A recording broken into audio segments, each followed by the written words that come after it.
watching. Don't forget to like, comment, share and subscribe to. کا سوال ہے کہ بریلویوں اور دیوبندیوں کے پیچھے نماز ہو جاتی ہے. یعنی ایک مسئلہ سمجھ لیں, کوئی بھی مسلک ہو تو نماز ہو جاتی ہے بشرطے کہ وہ توحید پرست ہو. اگر تو وہ کافر ہے تو نماز نہیں ہوگی.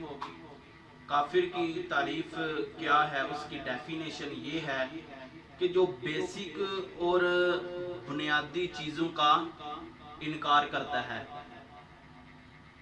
یعنی کہ جو نبی مکرم صلی اللہ علیہ وسلم کو عالم الغیب کہے اور پھر ڈیفینیشن کچھ یوں کرے کہ نبی مکرم صلی اللہ علیہ وسلم ہر چیز کا علم رکھتے ہیں, تو ہر چیز کا علم اس وحدہ لا شریک کی ذات ہے. یعنی کہ پھر نبی مکرم صلی اللہ علیہ وسلم کا اور اللہ تعالیٰ کے علم برابر ہوا نا, تو ایسا شخص بھی دار اسلام سے خارج ہے.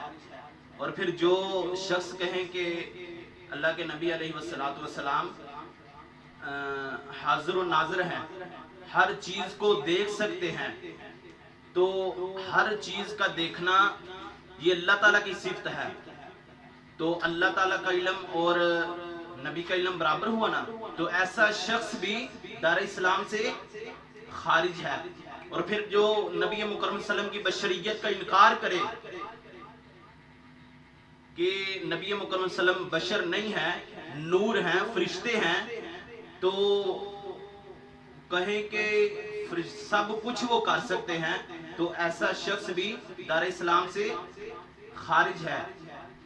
اور جو شخص کہے کہ نبی مکرم صلی اللہ علیہ وسلم مشکل کشا ہے اور پھر اس کا معنی کچھ یوں لیتا ہو, اس کی ڈیفینیشن کچھ یوں کرتا ہو کہ اس کو اللہ تعالیٰ نے اختیارات دیے ہیں, وہ جب چاہیں جس جگہ چاہیں وہ بگڑی بنا سکتے ہیں, تو ایسا شخص بھی دار اسلام سے خارج ہے. اور جو پھر یہ دعویٰ کرے اس شخص میں یہ چیزیں پائی جائیں, تو ایسا شخص بھی ایسے شخص سے پیچھے نماز نہیں ہوتی. دوسرا سوال ہے